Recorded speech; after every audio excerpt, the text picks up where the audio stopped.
أعوذ بالله من الشيطان الرجيم. بسم الله الرحمن الرحيم. حتى إذا جاء أمرنا وفارت التنور قل نحمل فيها من كل زوجين اثنين وأهلك إلا من سبق عليه القول وما آمن معه إلا قليل. یہاں تک کہ جب ہمارا حکم آ گیا اور تنور ابل پڑا تو ہم نے کہا ہر قسم کی نر و مادہ کا جوڑا اس میں سوار کرا لو، اور اپنے گھر والوں کو بھی بجز ان کے جن کے بارے میں ہمارا فرمان پہلے ہی صادر ہو چکا ہے، نیز ان لوگوں کو بھی سوار کرا لو جو ایمان لا چکے ہیں، اور اس کے ساتھ ایمان لانے والے تھوڑے ہی لوگ تھے۔ یہ سورہ ہود کی 40 نمبر کی آیت ہے۔ اس سے پہلے سے حضرت نوح علیہ السلام اور ان کی قوم کا تذکرہ چل رہا ہے۔ نوح علیہ السلام کی قوم نے تکذیب کی اور ان کے اوپر ایمان نہیں لایا سوائے چند لوگوں کے، تو اللہ تعالیٰ نے ان کے اوپر طوفان کا عذاب بھیجنے کا فیصلہ کر لیا، اور اس کے لیے ایک کشتی تیار کرنے کا حکم دیا گیا۔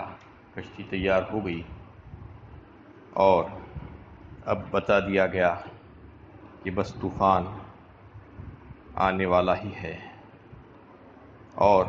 اس کی نشانی اور علامت یہ ہوگی کہ تنور ابل پڑے گا، یعنی جو بھی زمین کے حصوں کے سوراخ ہیں وہاں سے پانی اللہ تعالیٰ نکالیں گے باہر، یہ اس کی علامت ہوگی۔ اس وقت تم اس کشتی میں سوار ہو جانا، اور پھر اس کے ساتھ قل نحمل فیہا من کل زوجین اثنین فرمایا، یعنی ہر قسم کے جانوروں کا نر و مادہ کا جوڑا بھی اس میں سوار کر لینا۔ اس میں سارے چرند و پرند، وحشی جانور، پالتو جانور اور جنگل کے درندے، یہ سب تھے جس کو سوار کیا گیا، سوائے اس کے جو پانی میں رہنے والے آبی مخلوق ہیں اس کو چھوڑ دیا گیا، اس لیے کہ پانی میں رہنے والے تو پانی میں رہ سکتے ہیں زندہ، اور جو کیڑے مکوڑے ہیں ان کو بھی نہیں، حشرات الارض کو بھی نہیں۔ اس کے علاوہ دیگر جو جس سے نسل چلتی ہے جانوروں کی بھی، نر و مادہ سے، ان سب کا ایک ایک جوڑا اس میں سوار کرنے کے لیے کہا گیا تھا۔ یہ کشتی، جیسا کہ اس سے پہلے آپ کے سامنے یہ بات آ رہی تھی کہ اس قدر بڑی تھی، ایک سمندری جہاز تھا، ایک بڑا شپ۔ اس کو جو ہے آج جو دریافت کیا گیا ہے کوہ ارارات کے پاس، جو ترکی کے جو پہاڑوں کا سلسلہ ہے، کوہستانی سلسلہ، تو اس میں اندر سے وہ لوگوں نے دیکھا ہے جا کر جو فوٹوگرافی کی ہے اس کے انسائڈ، تو ان کو اندازہ ہوا ہے کہ اس میں تقریباً 25,000 جانور سوار کیا جا سکتا تھا۔ اس قدر بڑے جو ہے چیمبرز اس میں بنائے گئے تھے مختلف سائزوں کے۔ تو اس میں اللہ تعالیٰ کا حکم آیا کہ تم اس میں سوار ہو جاؤ، اور وہ سارے جانوروں کے بھی جوڑے جوڑے اس میں سوار کرا لو۔ وَأَهْلَكَ فرمایا اس کے بعد اپنے گھر والوں کو بھی، إِلَّا مَنْ سَبَقَ عَلَيْهِ الْقَوْلِ لیکن ان لوگوں کو نہیں جو تمہارے گھر والوں میں کافر ہیں۔ مطلب یہ ہے کہ جو مومن ہیں، جنہوں نے تمہاری بات مان لی تھی، ان کو سوار کرا لینا، اور جو تمہاری بات نہیں مانے تھے، چاہے وہ تمہارے گھر والے ہی کیوں نہ ہو، ان کو اس میں جگہ نہیں دینا۔ وَمَنْ آمَن اور اس کے علاوہ جو تمہارے اوپر ایمان لائے، تمہارے گھر والوں کے علاوہ جو قوم تمہارے ہاتھ پر ایمان لائی، ان کو بھی اس میں سوار کر لینا۔ وَمَا آمَنَ مَعَهُ إِلَّا قَلِيلٌ اور پھر فرما دیا گیا اس کے ساتھ ایمان لانے والے تھوڑے ہی لوگ تھے۔ مطلب یہ ہے کہ اتنے سالوں تک تبلیغ ہونے کے باوجود بھی بہت کم لوگ ایمان لائے حضرت نوح علیہ السلام کے اوپر۔ حضرت عبداللہ ابن عباس رضی اللہ تعالیٰ عنہ فرماتے ہیں کہ ان کی کل تعداد 80 تھی صرف جو کشتی میں سوار تھے۔ اس میں حضرت نوح علیہ السلام اور ان کے 3 بیٹے سام، حام اور یافث، اور ان کی بیویاں بھی سوار تھیں۔ ایک بیٹا جو نافرمان تھا، کنعان، جو اس میں سوار نہیں ہوا، اس کا تذکرہ آگے آئے گا۔ اس کے علاوہ جو حضرت نوح علیہ السلام کے اوپر ایمان لائے تھے وہ لوگ تھے، کل ملا کر صرف 80 لوگ ہی تھے۔ 950 برس تک تبلیغ کے نتیجے میں اتنے تھوڑے لوگ ایمان لائے۔ تو اس میں اللہ تعالیٰ نے یہی فرمایا کہ وَمَا آمَنَ مَعَهُ إِلَّا قَلِيلٌ، تھوڑے سے لوگ تھے، زیادہ نہیں تھے، ایک بڑی جماعت نہیں تھی۔ تو اس میں یہ سارے لوگوں کو سوار کرا لیا گیا، کیونکہ یہ اہتمام اس لیے کیا گیا کہ اب جو طوفان آنے والا تھا وہ ساری چیزوں کو ختم کر دینے والا تھا۔ یعنی طوفان کے ختم ہو جانے کے بعد دور دور تک کسی جانور کے موجود نہ ہونے کی وجہ سے ان لوگوں کو جو کشتی سے بچا لیے گئے تھے، روزمرہ کی ضرورتوں کو پورا کرنے کے لیے بڑی مشکلات کا سامنا کرنا پڑتا، کیونکہ فضائیں خراب ہو جاتی تھی، اور سارے جو جانور وغیرہ بھی ہیں، جو پالتو جانور ہیں اس میں، یا دیگر جو انسان کے فائدے کے لیے اللہ تعالیٰ نے بنائے ہیں، اگر وہ بھی ہلاک ہو جاتے تو پھر جو لوگ بچے ہوئے تھے کشتی میں ان کا رہنا بسنا بہت مشکل ہو جاتا تھا، ان کی ضرورتیں پوری ہونا بہت مشکل ہو جاتی تھی۔ اس لیے اللہ تعالیٰ نے ان سب کو اس میں سوار کرنے کے لیے کہہ دیا۔ تو یہ سارے لوگوں کو اس میں سوار کرا لیا گیا اللہ کے حکم سے۔ وَمَا آمَنَ مَعَهُ إِلَّا قَلِيلٌ، لیکن وہ بہت ہی تھوڑے لوگ تھے جن کو سوار کرایا گیا۔ وَقَالَ ارْكَبُوا فِيهَا بِسْمِ اللَّهِ مَجْرَيْهَا وَمُرْسَاهَا إِنَّ رَبِّي لَغَفُورٌ رَحِيمٌ، اور اس نے کہا اس میں سوار ہو جاؤ، اللہ ہی کے نام سے ہے اس کا چلنا اور اس کا ٹھہرنا، میرا رب بڑا بخشنے والا اور رحم فرمانے والا ہے۔ اور جب سب سوار ہو جاؤ تو اللہ تعالیٰ نے فرمایا کہ بس اللہ کے نام سے اس میں ٹھہر جانا، اور یہ کہہ دینا کہ اس کا چلنا اور ٹھہرنا میرے رب کی طرف سے ہے۔ مطلب یہ ہے کہ یہ کشتی کو کوئی چلانے والا نہیں تھا، اس کا کوئی ملاح نہیں تھا، اس کو چلا رہے تھے اللہ تعالیٰ اپنے فضل و کرم سے۔ یہ اللہ کا فضل اور اس کی کارسازی پر یقین کا اظہار کیا جا رہا ہے کہ یہ کشتی اللہ ہی کے چلانے سے چلے گی، اور ایسے طوفان میں جو انسانی بستیوں کے لیے موت کا پیغام لے کر آیا ہو، اور ایک ایسے سیلاب میں جو ہر طرف سے ہلاکت خیزی کا سامان کرتے ہوئے امٹ چلا آ رہا ہو، اس کشتی کا چلنا اللہ تعالیٰ کے فضل و کرم سے ہے۔ اس طرح جب وہ ٹھہرے گی اور ہم سلامتی کے ساتھ اتریں گے تو یہ بھی اس کی قدرت اور فضل کا نتیجہ ہوگا۔ تو اس لیے کہا گیا کہ کہہ دو کہ اللہ کے نام سے ہے، سوار ہو جاؤ اس میں۔ ارکبو